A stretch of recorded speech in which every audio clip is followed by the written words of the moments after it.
네, 모세오경 시간입니다. 창세기 오늘도 계속해서 강의 진행하도록 하겠습니다.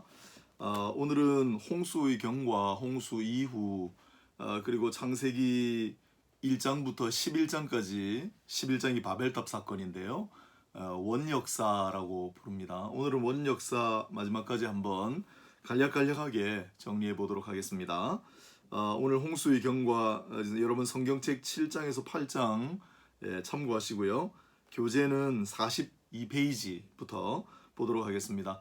홍수의 경과 이전에 왜 홍수가 일어났고, 또한 홍수 이야기의 주인공이라고 할까, 노아를 소개하면서 여러 가지 중요한 개념이 나왔죠.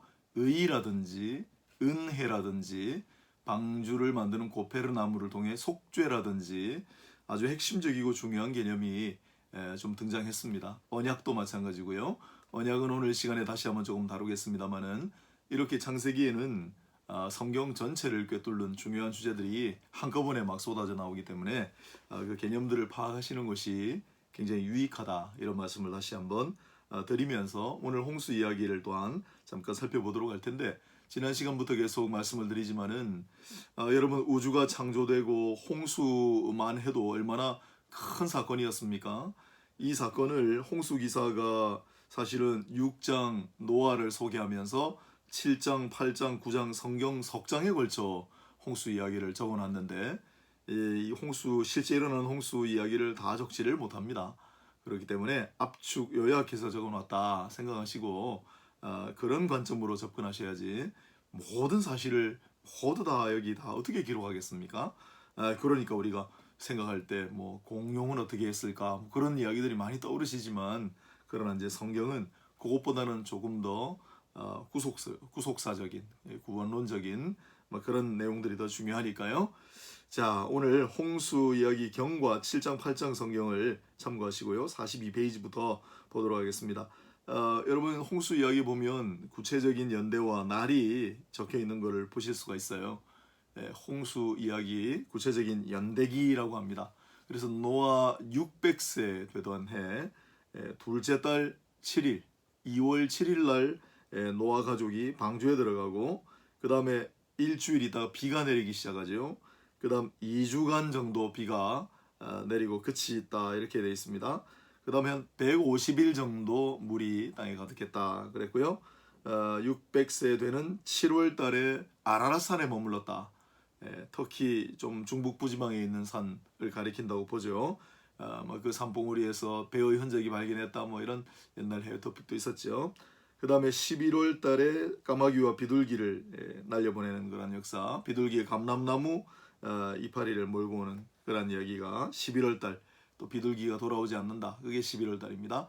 해가 바뀌어가지고 노아 601세 1월 정월 초하루, 그때 이제 물이 거치고, 그 다음에 방주에 들어간 게 600세 2월 7일인데 601세 2월 27일에 노아 가족이 방주에서 나오니까 거의 1년간을 방주에서 머물렀다, 이렇게 보시면 되겠습니다. 자, 이 홍수 이야기는 어려운 문제들이 많아요. 물론 아까 서두에 말씀드린 대로 이 이야기를 홍수 이 설화의 기사에 다 담을 수가 없습니다. 그래서 몇 가지 난제들을 우리가 생각할 수 있는데, 첫째로는 요건 이제 해결해야 되니까, 홍수를 대비해서 만든 방주에 들어간 생물의 숫자가 6장에서는 새와 가축과 땅에 기는 모든 것을 둘씩 나오라고 했는데, 7장에서는 보면 짐승과 새를 정결하고 부정한 부리로 분류하여 정결한 짐승은 7상, 부정한 짐승은 1상을 데려오라 그랬습니다. 사실 이제 문서설이라고 하는 게 이 오경에서는 항상 문제가 됩니다. 뭐냐면 모세가 이 5권을 하나님의 영감을 받아 썼다고 믿지를 않는 거죠. 그래서 파편으로 존재하는 수많은 문서들이 있는데, 익명의 저자들, 누가 썼는지 모르는 그런 문서들이 조합해서 만든 결과가 바로 모세 영역이다라고 이야기하는 게 문서설이에요. 이 문서설을 주장하는 분들에 의하면 6장하고 7장하고 차이가 나는 이유를 뭐라고 들겠습니까? 6장의 근거 문서가 다르고 7장의 근거 문서가 다르기 때문인데, 그걸 두 개를 조합하다 보니까 이런 결과가 여러분, 그렇게 될 수가 있겠습니까? 그래서 정결한 짐승, 부정한 짐승을 구별하는 것은 정결한 짐승만 하나님 앞에 제물 드릴 수 있었기 때문에 그런 것이죠. 그래서 여기 정결과 부정이라고 하는 단어가 굉장히 중요합니다. 테호라, 테메라고 하는 단어인데 테호라, 테메, 정결과 부정이 이 창세기 노아 홍수 기사에 이미 나온다는 거. 그래서 이 정결, 부정 하는 이 이야기의 극지점이 바로 레위기죠. 레위기는 1장부터 10장까지는 제사에 관한 구절입니다. 그래서 정결한 짐승을 하나님 앞에 드린다. 1장부터 10장까지. 11장부터 16장까지는 만약에 부정한 것에 접촉을 하거나 했을 경우에는 정결해지는 절차, 또 어떤 음식을 먹어야 할 것인가, 그런 내용들을 담고 있습니다. 그 다음 17장부터 레위기 26장까지는 성결법전이라고 합니다. 그래서 레위기는 자체가 1장부터 10장까지는 정결한 짐승을 통해 드리는, 정결한 곡물을 통해 드리는 제사. 그 다음에 11장부터 16장까지는 정결법.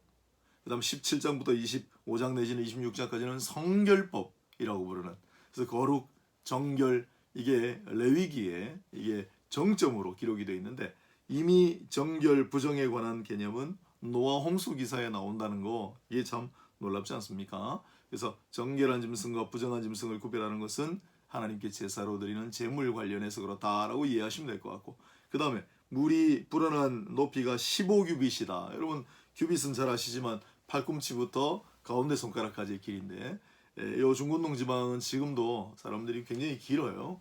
그래서 한 50cm가 조금 안 된다고 보고 1m 절반이라고 보시면 됩니다. 그러면 15규빗이라고 하면 7.5m, 10m가 좀 안 된다고 보시면 되겠죠. 그러면 한 물이 불어난 높이가 10m면 그 정도를 가지고 모든 지면이 물에 잠길 수 있는가? 에베레스트 산은 어떡하지? 왜 우리가 그런 걸 잘 알 수는 없는 거예요.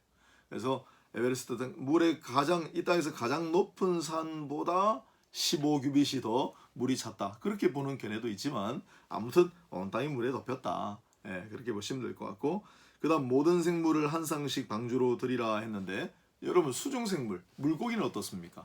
새우는 어떨까요? 그래서 자세히 찾아보시면은 새들과 땅에 있는 것과 기는 것 했는데 이 수중생물은 나오지는 않아요. 그러나 홍수가 났을 경우에 수중생물도 아마 생존하기는 어려웠을 것이다. 왜냐하면 해수와 담수가 섞일 때, 그렇지 않습니까? 홍수가 나가지고 전 바닷물과 또한 육지에 있는 담수가 다 섞일 테니까, 그래서 육지에 있는 수중생물도 또한 바다에 있는 수중생물도 아마 그 농도 차이 이런 것 때문에 생존할 수는 없었을 거다 생각이 듭니다만은, 아무튼 이것도 우리가 정확하게 잘 모르고 있는 난제에 해당합니다. 자, 그런 정도로 호기심을 놔두고요. 자, 홍수 이후에 8장 보도록 하겠습니다. 자, 여러분 교재는 44페이지를 넘겨보십시오. 네, 홍수 이후에 어떤 일들이 있었는가, 몇 가지 중요한 사실이 있는데 크게 본다면은 먼저 문화명령의 갱신입니다. 하나님께서 다 쓸어버리셨다. 다 쓸어버리셨다. 얼마나 마음 아프셨겠어요. 물론 마음을 아파하시고 한탄하시고 근심하시고 하는 건 전부 신인동형론적인 표현이다. 전능하신 하나님, 전지전능하신 하나님은 후회하시거나 그러시는 법이 없습니다. 그러나 우리 인간이 이해할 수 있는 수준으로 낮추어서 표현하셨다. 그걸 신인동형론적인 표현이다. 그렇게 말씀드렸죠. 중요한 표현이니까 꼭 다시 한번 더 익혀두시길 바라고요. 자, 하나님께서 이렇게 다 쓸어버리셨기 때문에 다시 한번 새롭게, 그래서 하나님께서 스스로 내리신 명령은 자기 구속이 되는 효과가 있습니다. 그걸 어기실 수는 없는 거죠. 그래서 문화명령을 이미 내리셨기 때문에 다시 한번 생육하고 번성하고 땅에 충만하고 인간에게는 덧붙여서 땅을 다스리고 땅을 정복하는 5가지 동사를 통해 문화명령을 주셨죠. 당연히 오늘 본문에 보면 1절에 하나님이 노아와 그와 함께 방주에 있는 모든 들짐승과 가축을 기억하다 그러면 자카르라는 말이, 하나님은 잊는 법이 없으세요. 다 기억하고 계세요. 그래서 기억하시고, 그들을 기억하시면 그들에게 부여하신 명령도 당신의 약속도 당연히 기억하시겠죠. 그래서 모든 혈육 있는 생물이 방주에서 나올 때 이렇게 선포하세요. 성경 8장 17절입니다. 이것들이 땅에 생육하고 땅에서 번성하리라. 네, 생육하고 번성하리라. 물론 생물들에게 이렇게 말씀하시고, 그리고 노아 가족에게도 9장에 동일한 취지로 말씀하시게 됩니다. 사실 창조기사에서도 생물이 인간보다 먼저 문화명령 또한 먼저 복을 받는 장면이 나와요. 우리는 언제나 인간이 만물의 주인이라고 생각하고 모든 걸 인간 중심적으로 그렇게 하는 경향이 있는데 그건 교만입니다. 성경 앞에 창세기를 보면 하나님께서는 인간만을 위한 말씀, 인간만을 위한 복 명하신 적이 없습니다. 그걸 우리가 잘 기억하고 항상 더불어서 이 땅을 정복하고 다스리라고 하는 게 이게 마음대로 해도 좋다는 그런 뜻이 아니고요. 하나님의 대리인이지 않습니까? 하나님의 대리인으로 하나님께서 빚으신 피조물들이니까 얼마나 아끼고 사랑하시겠어요? 그걸 대신 돌보고 잘 관리하라는 거란 명령으로 받고, 그래서 문화명령은 개발하다, 경작하다 그런 뜻으로 문화명령이라고 했습니다만, 그걸 개발명령이라고 이제 착각하고 살아왔지만, 그러나 지금부터는 이 문화명령을 생태명령 내지는 환경명령이다 라고 우리는 여겨야 할 줄로 믿고, 21세기의 신학도 요새 환경신학, 생태신학이 굉장한 초점이 있습니다. 앞으로 우리 인류가, 특히 교회도 마찬가지고 이 부분을 정말 중요하게 생각하고 특히 교회가 앞장서 나가야 할 것만은 분명한 사실입니다. 그래서 문화명령은 이제 생태명령이다 기억하시고요. 자, 그 다음에 노아 홍수 이후의 두 번째 토픽이 제사입니다. 제사. 노아는 하나님 앞에 제사를 드렸습니다. 몇 가지 제사에 관련된 이야기들이 나오는데 교재를 좀 잘 읽어보시면 좋겠고요. 먼저 노아는 제단을 쌓았습니다. 여러분 성막에 보면은 번제단이라는 거 나오죠.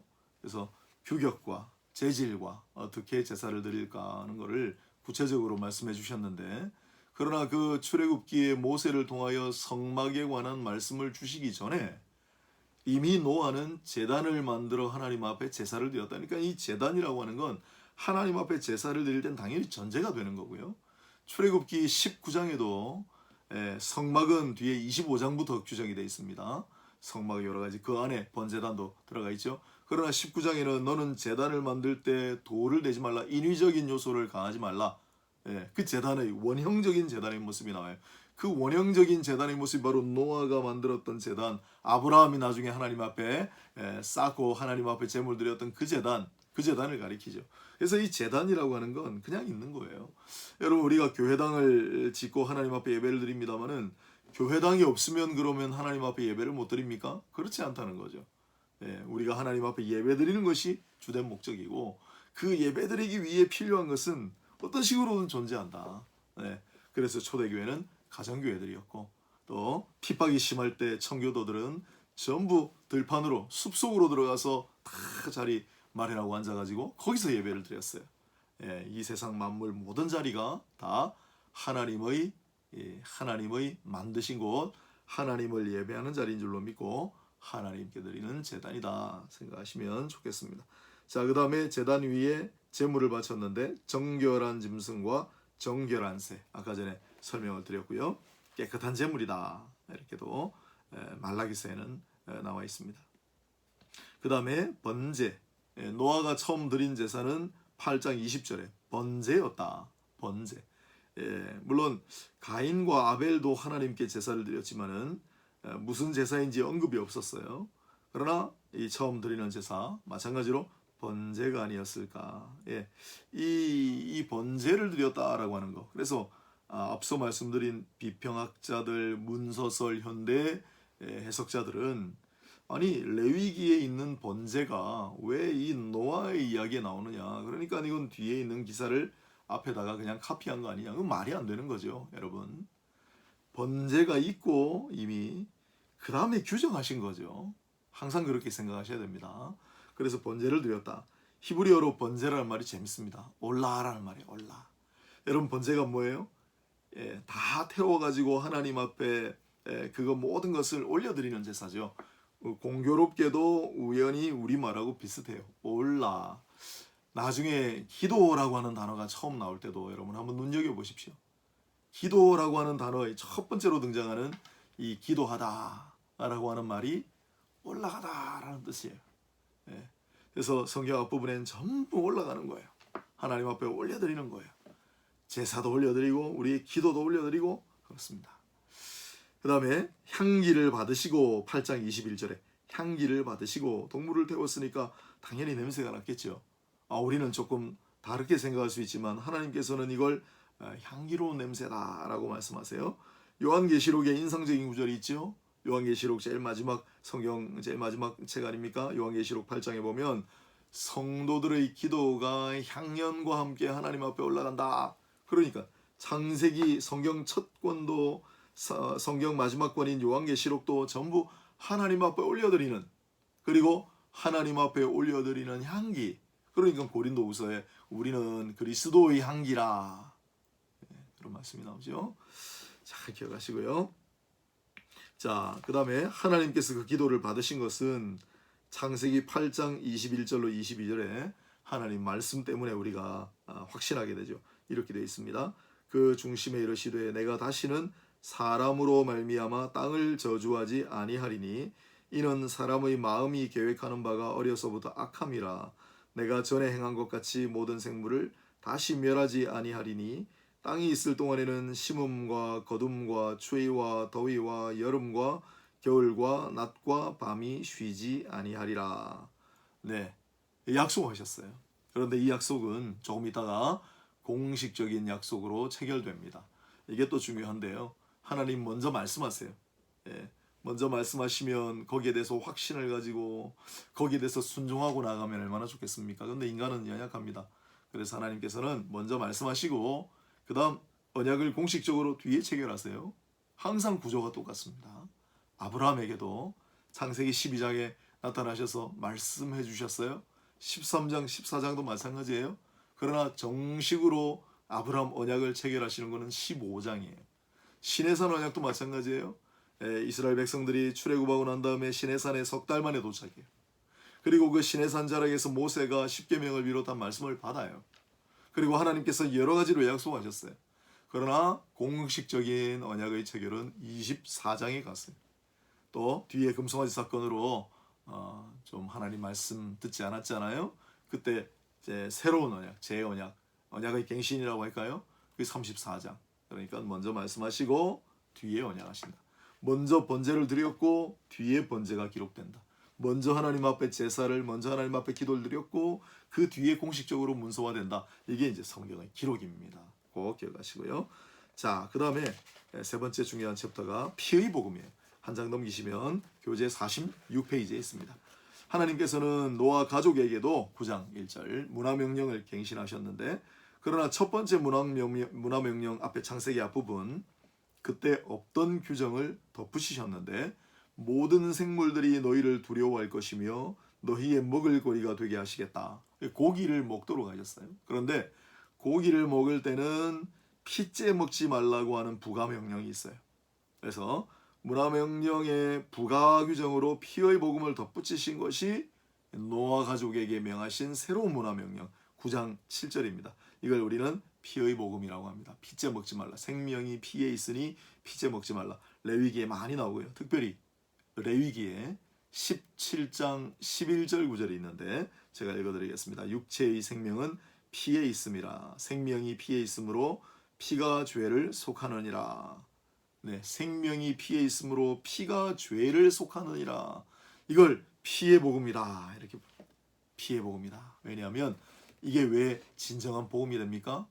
우리는 예수 그리스도의 흘리신 피로 말미암아 속죄함을 받기 때문에 그렇습니다. 그걸 오래전 이야기에 하나님께서 담아두신 거죠. 이 레위기 17장 11절은 히브리서 9장 22절에 그대로 인용이 되어 있습니다. 피의 복음이 노아 언약 바로 직전에 등장한다는 거. 자, 그 다음에 네 번째 중요한 챕터가 노아 언약이죠. 앞서 말씀드렸지만은 이미 하나님께서는 말씀하시고 일부 약속도 주셨어요. 그러고 난 다음에 노아 언약을 체결하십니다. 언약은 중요한 개념이니까 다시 한번 정의를 해드립니다. 언약이란 베리트라는 말인데요. 자르다라고 하는 어원을 가지고 있고 언약을 체결하다라고 하는 자체도 언약을 자르다. 그러니까 자르다라고 하는 어원을 가지고 있는 베리트 앞에 또 자르다라는 말을 붙여놨습니다. 그게 언약을 체결하는 거예요. 그러므로 언약을 체결하는 절차에서는 꼭 필요한 게 뭡니까? 잘린 것. 그래서 여기는 동물의 동물의 사체죠. 동물의 잘린 것 이게 필요하다라는 거죠. 자, 언약 체결하는 장면인데 노아 언약은 그래서 언약은 하나님께서 피로 맺으신 주권적인 약정이다. 하나님께서 피로 맺으신 주권적인 약정이다. 이 기억하시고요. 최초의 언약은 아담하고 하셨지만 그 언약은 이 노아 언약 이후 모든 언약과는 조금 성질이 달라서 우리가 그걸 행위 언약이라는 개념으로 봅니다. 그러나 진짜 언약, 하나님께서 피로 맺으신 주권적인 언약은 노아 언약 때부터예요. 노아 언약 때부터 우리가 이걸 전부 은혜 언약이라고 부릅니다. 은혜 언약. 그래서 구약 성경 전체까지 전부 구약. 그 다음에 예수 그리스도 자신의 피로. 네, 얼마나 놀라워요. 예수님 자신의 피로 새로 맺으신 동물이 잘리는 게 아니라 예수님께서 갈갈이 찢겨나가시는 것처럼 그렇게 해서 공식적으로 체결된 언약을 새 언약이라고 부르는 거죠. 우리는 새 언약의 당사자들이다 라는 걸 잊지 마시고, 자, 이 노아 언약은 이중적으로 이루어졌는데 노아 홍수가 있기 전에 이미 약속하셨고 6장 18절에 그 다음에 약속대로 홍수 이후에 한 번 더 말씀하시고 그리고 공식적으로 체결하세요. 이 노아 언약의 대상은 그러나 노아와 노아의 가족들만이 아닙니다. 모든 생물이 포함돼요. 그래서 노아 언약의 이 중요한 점이 바로 이 생물 언약이다라는 거. 여러분, 우리가 하나님의 언약의 당사자다 자부심이 있어요. 우리 그런 조금 성경을 배우고 조금 공부하신 분들은 우리는 언약의 당사자다 그런 자부심이 있는데, 그러나 노아와 체결하신 언약의 모든 생물을 배려하시는 규정이 등장한다는 것을 잊지 마시고요.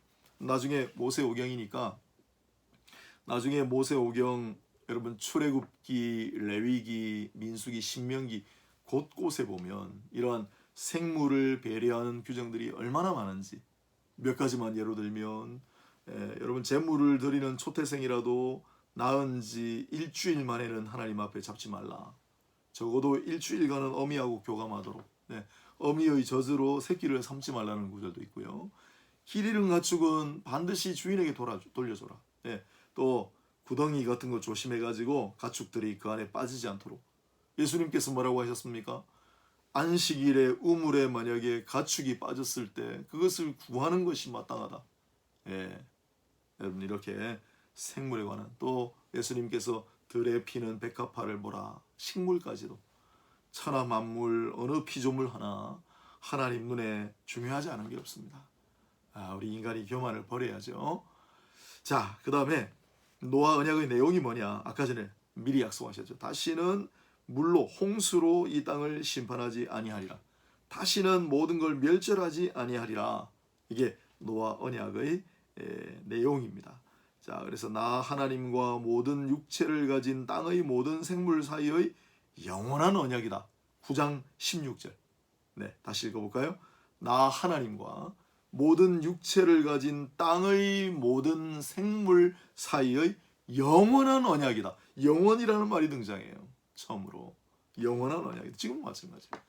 그래서 최근에 생태신학, 심지어는 동물신학 그런 이제 파트들이 지금 막 발전하고 있는데 어느 정도 이제 인간이 그런 거 조금씩 이제 깨닫게 되었기 때문이기도 하고 그렇습니다. 자, 이 홍수 심판, 물 심판. 그래서 우리가 조심해야 될 거 있죠. 2004년도에 인도네시아를 중심으로 인도까지, 심지어는 아프리카까지 도달했다고 그래요. 쓰나미, 거대 쓰나미, 40m 넘는 그런 거대한 바닷물이 이제 초토화시키지 않았습니까? 그때 우리가 하나님께서 홍수로 심판하셨다. 아무렇지도 않게 그런 얘기를 했어요. 그 성경에 맞지 않는 얘기예요. 성경에 맞지 않는 얘기. 다시는 홍수로 심판하지 않겠다 말씀하시니까. 자, 앞으로도 그런 일들이 많이 있을 것입니다. 하나님께서는 불심판은 얘기하지만 다시는 물로 너희를 다스리지는 않겠다. 그러니 그런 점을 잘 기억하시고 긍휼히 여겨야죠. 그런 일이 벌어지면 기도해드려야죠. 그 다음에 증거, 노아 언약의 증거를 하나님께서 삼아주셨어요. 그 노아 언약의 증거가 바로 여러분 잘 아시는 대로 무지개입니다. 무지개. 그래서 이 무지개는 노아 언약의 상징이고, 노아 언약이라고 하는 것은 다시는 멸하지 않겠다는 평강의 언약이고, 또한 영원한 언약입니다. 영원한 언약. 그리고 모든 생물을 대상으로 하는 언약입니다. 노아 가족 인류에게는 생육하고 번성하라고 하는 언약입니다. 그 상징이 무지개예요. 무지개. 그래서 이 무지개는 중요합니다만은 요즘 또 무지개가 조금 그걸 중심으로 생태신학, 뭐 환경신학, 동물신학 뭐 이런 쪽으로 굉장히 강조하는 분들이 또 이 무지개를 또 강조합니다만 그걸 둘러싸고 논쟁이 좀 있습니다만 그래도 무지개는 하나님 영원한 언약의 상징이다라는 건 변함이 없습니다. 자, 그 다음에 5번째 챕터 노아와 세 아들 이야기로 넘어가 보겠습니다. 48페이지 교재를 보시면 되겠습니다. 자, 노아는 당대 의인이다. 우리가 기억하고 있죠. 노아는 완벽한 사람으로 여러분 500살 될 때까지 자녀가 없었다고 지난 시간에 말씀드렸어요. 그 기나긴 시간을 참고 기다리며 은인자주하다가 600세까지 말씀을 받고 노아 방주를 뭐 100년간 준비한 거 아닙니까? 그의 믿음이 대단하다 그런 얘기 해드렸습니다. 그리고 노아와 그의 가족들만 구원을 받았으니까 그러나 노아도 완전한 사람은 아니다. 그래서 노아가 홍수 이후에 아마 이제 새로 경작을 하고 포도나무를 가꾸고 그래서 포도주를 마시고 취하는 장면이 나와요. 이건 우리를 경계하는 장면이기도 하고요. 그가 완전하지 않다는 것을 또한 알려주는 장면이기도 하고요. 아무튼 노아가 포도주를 마시고 술이 벌거벗었어요. 그런데 이 세 아들이 두 아들은 그 이야기를 듣고 조심스럽게 들어와서 고개를 돌리고 덮어서 이제 가려줬는데 아버지 겉옷으로. 그러나 처음 본 아들만은 그걸 밖에다가 알렸다. 그게 나가드라는 단어를 썼는데 미주알 고주알 자세히 일러 바쳤다는 뜻이에요. 그래서 이 세 아들 물론 뭐 가볍게 웃어넘기고 말 실수담이라고 할 수 있지만은 그러나 이 사건이 축복과 저주가 갈리는 심각한 상황으로 연결이 됐습니다. 창세기에 아담과 하와가 벌거벗었을 때 알려준다거나 또는 아브라함에게 왜 아내라고 알려주지 않았냐 그런 데 쓴 단어예요. 그래서 그 셈과 야벳은 뒤로 들어가 보지 않고 아버지 하체를 옷으로 덮어줬는데 함은 들어가자마자 보고 그것을 형제들에게 나가드 자세하게. 그래서 셈과 야벳은 창대하리라는 약속을 받고 함은 그들을 섬기는 자가 되려니 이런 이제 내용이 된 것입니다. 이걸 이제 어떻게 해석을 할 것이냐? 윤리적인 관점에서 아이고 아버지 실수를 덮어주지 않은 그런 아들이기 때문에 그렇게 저주를 받아도 당연 그렇게 해석하시면 좀 곤란하다는 거죠. 또 인종 우월주의적인 근거로 그래서 함은 사실 이제 조금 피부색이 짙은 그런 인종이라고 보통 생각합니다만은 그렇기 때문에 백인들이 보통 야벳 쪽이라고 생각하죠. 피부가 하얀 족속이 피부색이 짙은 족속보다 우월하다라고 하는 인종 우월주의의 근거로 사용되기도 했어요. 그렇게 보시면 안 된다는 거죠. 이건 역시 지난번에도 말씀드렸지만은 세 후손 중에서 누구를 택하여 구속사적인 계보를 이어갈 것인가 하는 하나님의 주권적인 역사. 이건 하나님의 뜻에 달린 거죠. 여러분 셈과 야벳을 택해가지고 구속사적인 역사를 이루어 가시겠다고 하는 하나님의 결정을 누가 뭐라고 탓을 하겠습니까? 그건 하나님의 주권적인 역사 결정인데 그걸 이제 결정을 알리시기 위한 소재되는 사건이 바로 이 노아의 만취 사건이다. 그렇게 보시면 될 것 같습니다. 그래서 하나님께서는 셈의 하나님이 되시기로 그리고 야벳은 그의 장막에 함께 거하고 함의 후손은 그들의 종이 되게끔 결정하셨어요. 그래서 여기 종이라고 하는 단어는 사람이라는 뜻으로 아담에게도 썼던 말이니 종이라고 번역이 나가지고요. 노예라고 생각하시면 안 돼요. 아무튼 이렇게 해서 구속사적인 줄기를 어느 줄기를 택해서 써나갈 것인가를 하나님께서 결정하신 사건이 바로 노아 만취 사건입니다. 이렇게 셈, 야벳, 함 요 세 자녀로부터 말미암는 쭉 내려가는 이제 생육하고 번성하는 문화 명령의 결실 이제 쭉 내려가는 그 자손들 이야기. 자 이렇게 노아 홍수 이야기까지 원 역사가 이제 일단락이 되는 거예요. 앞부분에 노아 홍수 이야기가. 그런 다음에 반드시 정리하기 위해 나타나는 게 있다고 그랬죠. 톨레도. 그래서 10장은 여러분 성경책 10장은 노아 톨레도 노아 톨레도에 대해서 좀 정리해 놓고 있습니다. 좀 읽어보시면은 알만한 내용이고요. 그런데 이 노아 톨레도에 나오는 구체적인 이 민족 한 민족 한 민족마다 정말 재미있고 정말 중요합니다. 뭐 시간 제약상 다 꼼꼼하게 볼 수는 없지만 간단하게로도 한번 보겠습니다. 교재에 좀 자세하게 써놨으니까 여러분 한번 참고해 보시면 되겠어요. 자, 먼저 야베스의 후손부터 소개할게요. 야베스의 후손, 고멜, 마곡과 마대에 와 있는, 마곡은 에스겔서 마지막에 갑자기 등장하죠. 에스겔서 마지막에.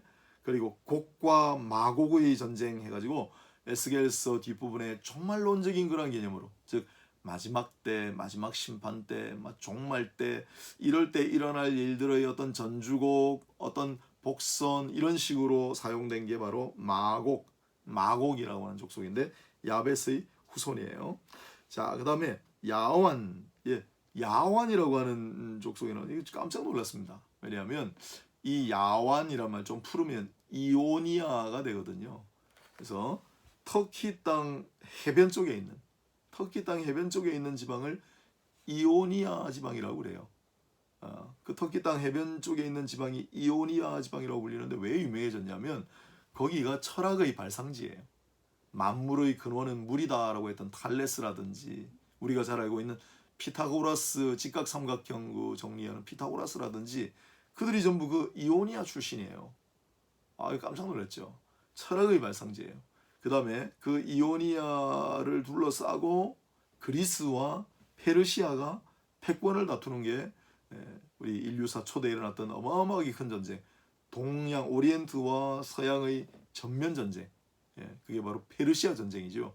페르시아 전쟁의 이 계기가 됐던 것도 이 이오니아 지방이에요. 그게 야완이라고 하는 단어가. 그래서 깜짝 놀라요. 자, 그다음 두발과 메섹은 아까 마고하고 좀 비슷한 쪽에 있고요. 그 다음에 야완의 아들 중에 10장 4절을 보면 기띔이라고 나와요. 이 아들 이름을 따서 그 지명이 됐는데, 여러분 기띔이 바로 구브로죠. 구브로 섬. 키프로스, 오늘날 키프로스, 기띔 조금 비슷합니까?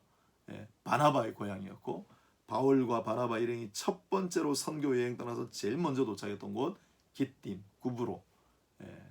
여기 나오고요.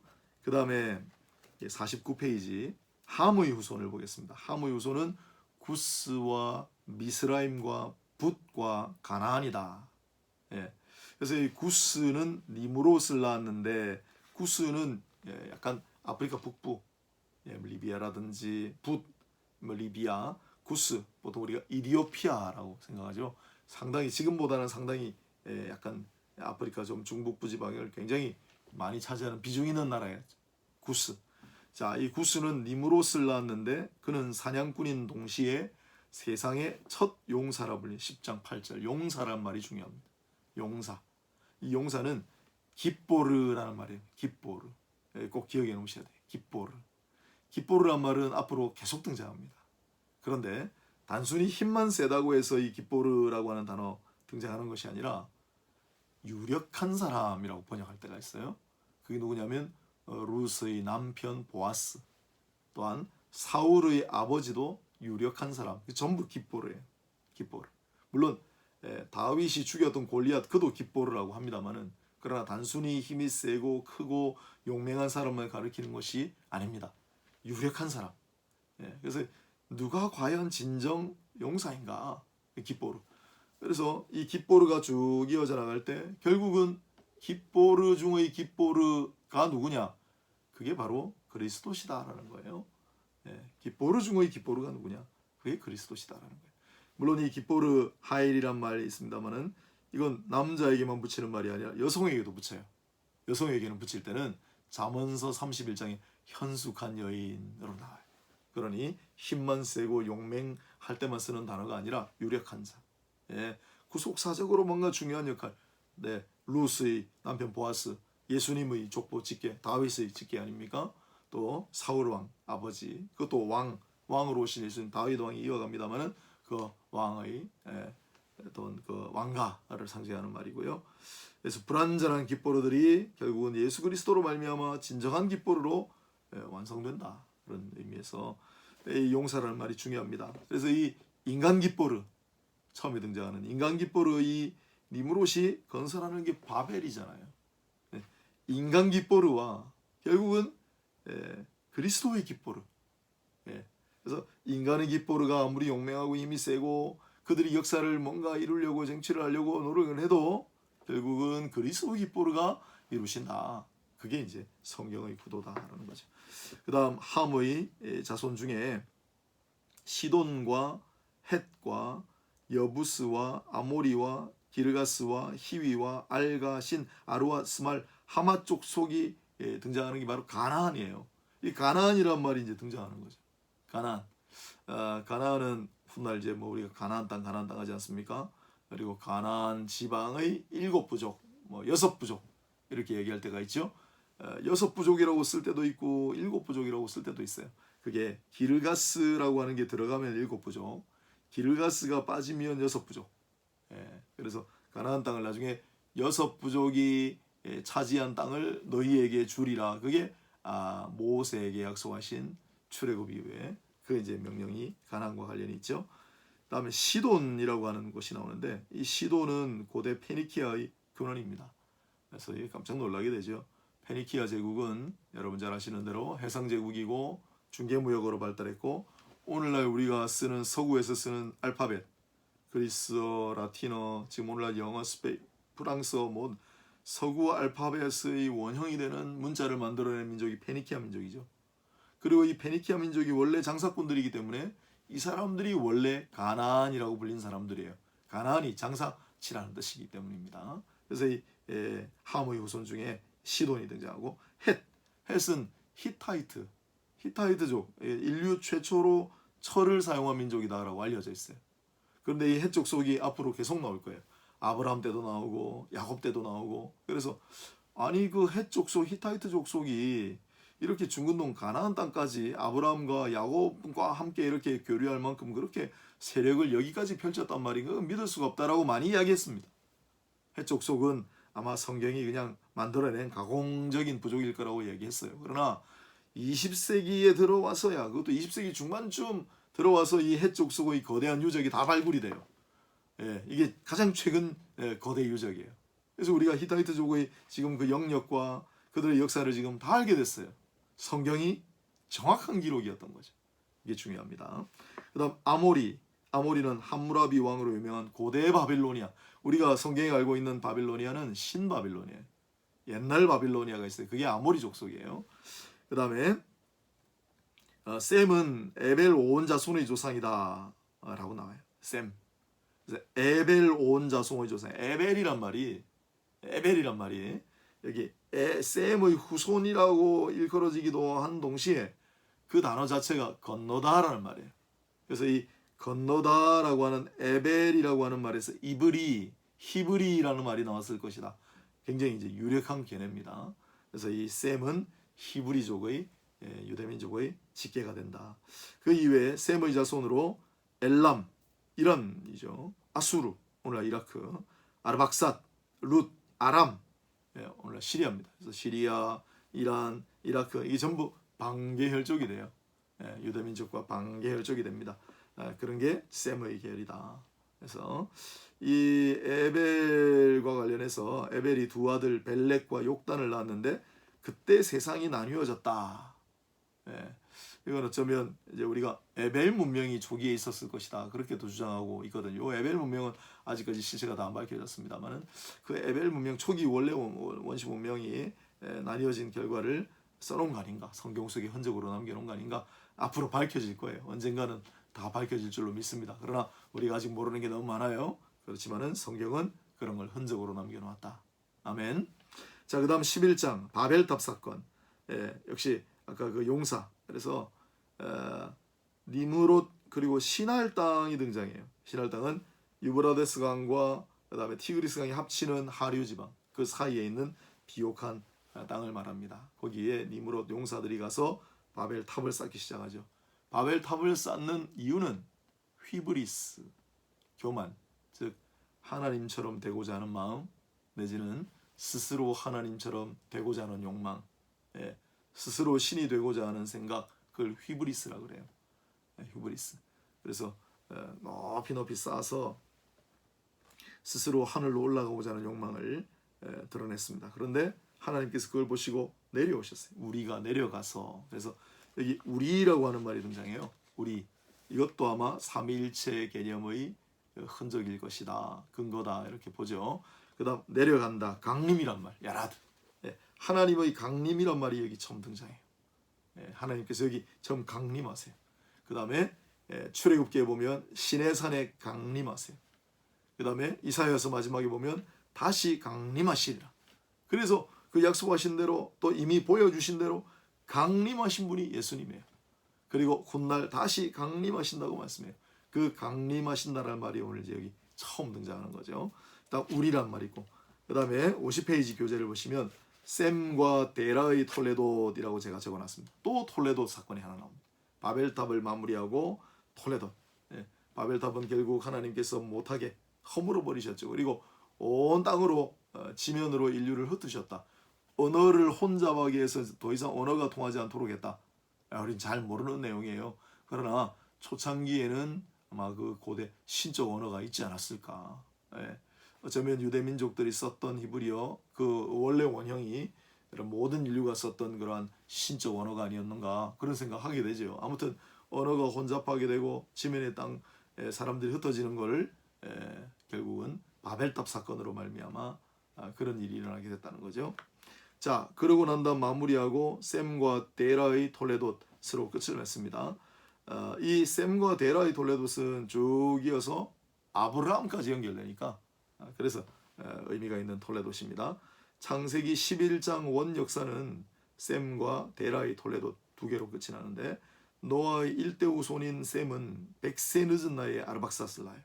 그리고 비교적 장수하여 600세를 삽니다. 그 뒤에는 여러분 그 연령이 확 낮아져요. 출산 연령이. 그래서 그 이후에 이대손 노아 이대손 아르박사부터는 출산 연령이 한 30대 정도 되면 아이를 낳아요.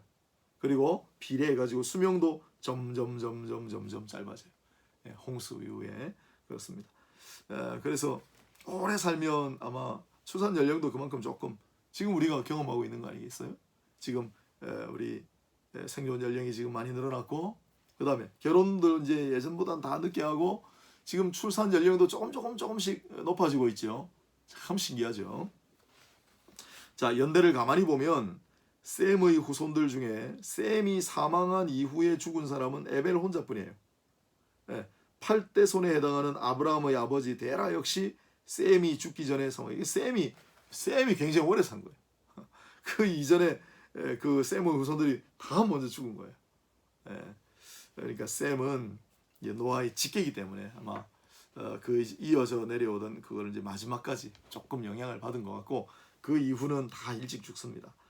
심지어 아브라함도 계산해 보면 아브라함도 셈이 죽기 35년 전에 사망해요. 이거 참 재밌습니다. 자, 그리고 노아는 아브라함이 태어날 때도 살아 있었어요. 이거 이 족보를 좀 나름대로 이렇게 계산해 보면 상당히 재밌는 결과가 많이 생깁니다. 여러분들이 직접 한번 해보셔야 돼요. 이거 얼마나 재밌는지. 자, 그 다음 데라의 고향은 갈대아 우르였다. 여기서 아브라함과 나홀과 하란을 낳았다. 이렇게 되어 있습니다. 갈대아 우르. 이 갈대아라고 하는 말이 본격적으로 등장하는 게 바벨론 때부터예요. 즉 선지서란 말이죠. 그래서 비평학자들은 아니 바벨론 때 부르기 시작한 갈대아 이름이 왜 여기 나와 있냐. 그러니까 이건 모세가 썼을 리가 없다라고 얘기하지만 흔히 그 사람들죠. 원래 썼던 이름을 바벨론 시대에 갖다 붙여 썼다 이렇게 생각할 수도 있죠. 그래서 여기 성경에 갈대아라고 나오는 거예요. 갈대아, 우르라고 하는 곳은 수메르 문명. 수메르 문명의 5 고대 도시 중에 하나. 가장 아마 유력한 도시가 우르였다라고 봅니다. 수메르라고 하는 문명은 유럽 문명의 뿌리로 알려져 있어요. 어디서 왔는지 그들이 우리 알지 못해요. 그러나 그들이 남겨놓은 도시 유적에 보면 여러분 심지어 수세식 화장실도 있습니다. 깜짝 놀라게 됩니다. 그들은 정교한 법전을 갖추고 있었습니다. 모세가 법전 받기 몇백 년 전에 이 수메르라고 하는 초고도로 발달한 문명 그 당시 비교할 때 거기 살던 사람이 아브라함 일가예요. 그러므로 이 갈대아 우르 지방을 벗어나서 가나안 땅으로 하란 거쳐 간다는 것은 엄청난 결단. 정말 위대한 결단. 위대한 순종이 아니면 있을 수 없는 일이었다. 그 일가가 하란에 가가지고 머물다가 나머지는 안 따라왔죠. 왜요? 하란까지도 봐줄만 했던 거예요. 그러나 이제 정작 가게 될 가나안 땅은 이 사람들이 살던 곳을 비교하면 이건 말이 안 되는, 하란에 가서 거기를 이제 얼마 멀지 않으니까 보니까 이건 말도 안 되는 땅인 거예요. 그래서 안 간다고 한 사람들이 있었을 거예요.